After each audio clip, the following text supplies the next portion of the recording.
Hello everyone! If you are looking to activate a free trial of Microsoft Office 365, you are in the right place. So now let's get started. Head over to the official Microsoft Office website at office.com and click on Try for Free to begin the process. Log into your Microsoft account, or if you don't have one, create a new account. You will need this account to access the trial. Now choose the free trial of Microsoft 365 Family or Personal. Depending on your needs, both come with access to apps like Word, Excel, PowerPoint, and OneDrive cloud storage.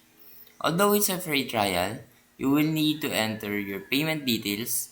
Don't worry, you can cancel before the trial ends if you don't want to be charged. Once activated, you can download and start using all the Office 365 apps on your devices. The trial typically lasts for 30 days. And that is how easy it is to activate a free trial of Microsoft Office 365. Now, if you found this video helpful, please leave a like and subscribe.